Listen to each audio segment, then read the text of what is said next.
Eileen Evelyn Greer Garson Fogelson, CBE, the 29th of September 1904 to 6 April 1996, was an Anglo-American actress who was very popular during the Second World War, being listed by the Motion Picture Herald as one of America's top 10 box office draws from 1942 to 1946. As one of the major stars at Metro-Goldwyn-Mayer during the 1940s, Garson received 7 Academy Award nominations, including a record 5 consecutive nominations, winning the Best Actress Award for Mrs. Miniver, 1942. Childhood. Greer Garson was born on the 29th of September 1904 in Manor Park, East Ham, Essex, the only child of Nina, née Nancy Sophia Greer, died 1958, and George Garson, 1865 to 1906, a commercial clerk in a London importing business. Her father was born in London, to Scottish parents, and her mother was from Drummalore, Cassar, County Down, Northern Ireland. The name Greer is a contraction of MacGregor, another family name. Her maternal grandfather was David Greer, and Rick Sargent in Castlewellan, County Down, Northern Ireland, in the 1880s, who later became a land steward to the Annesley family, wealthy landlords who built the town of Castlewellan. Greer Garson self-identified as Northern Irish. David Greer lived in a large detached house built on the lower part of what was known as Pig Street, or known locally as the Back Way, near Shilladay's Builder's Yard. The house was called Claremont, and today the street is named Claremont Avenue. It was often reported that Garson was born in this house. Garson was educated at King's College London, where she earned degrees in French and 18th-century literature, and at the University of Grenoble in France at a time when few actors had university degrees. She had intended to become a teacher, but instead began working with an advertising agency, and appeared in local theatrical productions. Career. Greer Garson's early professional appearances were on stage, starting at Birmingham Repertory Theatre in January 1932. She appeared on television during its earliest years, the late 1930s, most notably starring in a 30-minute production of An Excerpt of Twelfth Night in May 1937, with Dorothy Black. These live transmissions were part of the BBC's experimental service From Alexandra Palace, and this is the first known instance of a Shakespeare play performed on television. Louis B. Mayer discovered Garson while he was in London looking for new talent. Garson was signed to a contract with MGM in late 1937, but did not begin work on her first film,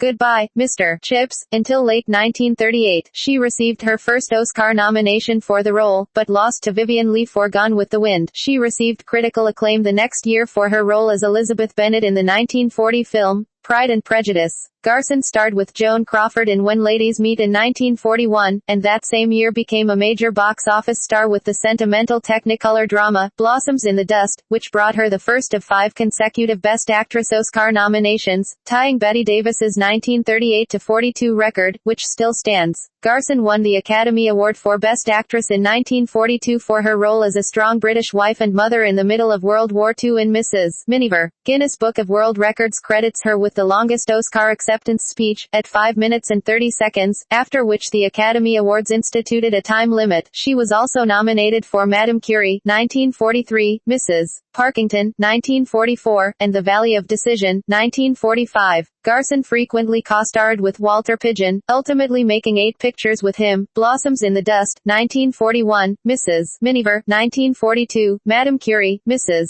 Parkington, Julia Misbehaves, 1948, That Forsyte Woman, 1949, The Miniver Story, 1950, and Scandal at Scourie, 1953. Garson was partnered with Clark Gable, after his return from war service, in Adventure, 1945. The film was advertised with the catchphrase Gable's back and Garson's got him. Gable argued for he put the arson in Garson, she countered she put the able in Gable. Thereafter, the safer catchphrase was selected. Garson's popularity dropped somewhat in the late 1940s, but she remained a prominent film star until the mid-1950s. In 1951, she became a naturalized citizen of the United States. She made only a few films after her MGM contract expired in 1954. In 1958, she received a warm reception on Broadway in Auntie Mame, replacing Rosalind Russell, who had gone to Hollywood to make the film version. In 1960, Garson received her 7th and final Oscar nomination for Sunrise at Campobello, in which she played Eleanor Roosevelt, this time losing to Elizabeth Taylor for Butterfield 8. Greer was special guest on an episode of the TV series Father Knows Best, playing herself. On the 4th of October 1956,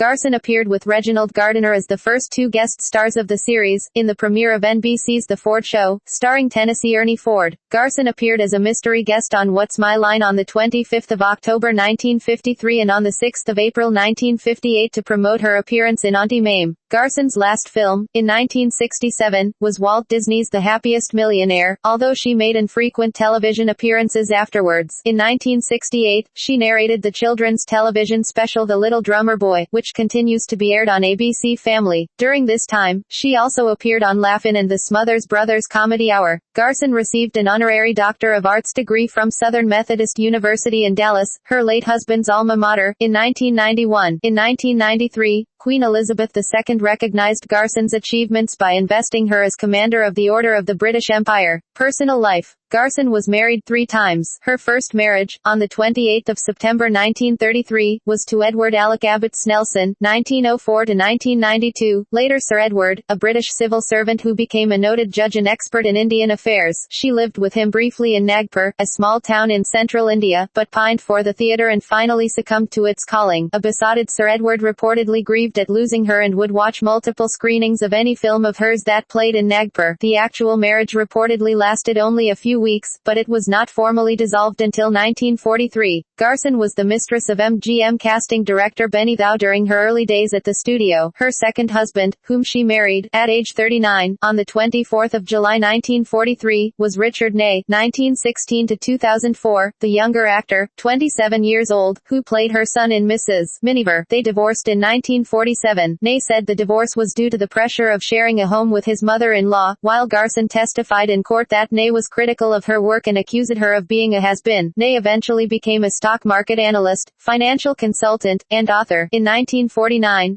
Garson married a millionaire Texas oilman and horse breeder, E. Buddy Fogelson, 1900–1987. In 1967, the couple retired to their Forked Lightning Ranch in New Mexico. They purchased the U.S. Hall of Fame champion thoroughbred Ack from the estate of Harry F. Guggenheim in 1971 and were highly successful as breeders. They also maintained a home in Dallas, Texas, where Garson funded the Greer Garson Theater facility at Southern Methodist University. During her later years, Garson was recognized for her philanthropy and civic leadership. She donated several $1 million for the construction of the Greer Garson Theater at both the Santa Fe University of Art and Design and at Southern Methodist University's Meadows School of the Arts on 3 conditions. 1. The stages be circular. 2. The premiere production be William Shakespeare's A Midsummer Night's Dream. And 3. They have large ladies' rooms. Garson was a devout Presbyterian. For much of her life, Garson's true age was concealed from the public. When she was making feature films, her year of birth was given as 1914, making her 10 years younger than she really was. This may have been a canny business decision made by MGM, in an attempt to extend her run as a popular romantic leading lady. Certainly, her busy period in films ended in 1955, soon after she was believed to have turned 40, although she was, in fact, over 50. From the early 1970s, interest was renewed in the stars of Hollywood's golden age, as their films received regular TV airings, and more facts about performers, as opposed to the information that the studios had circulated about them, came to light. Around this time, a more plausible year of birth for Garson, 1908, began to appear in print. This could have been the year she had given when she took to the stage in the UK, conscious that she was a late starter or, for similar reasons, to MGM at the time she first signed with them. This second date achieved wide credence, until after Garson's death, when obituaries revealed that she had been born 4 years earlier, in 1904. Death. In her final years,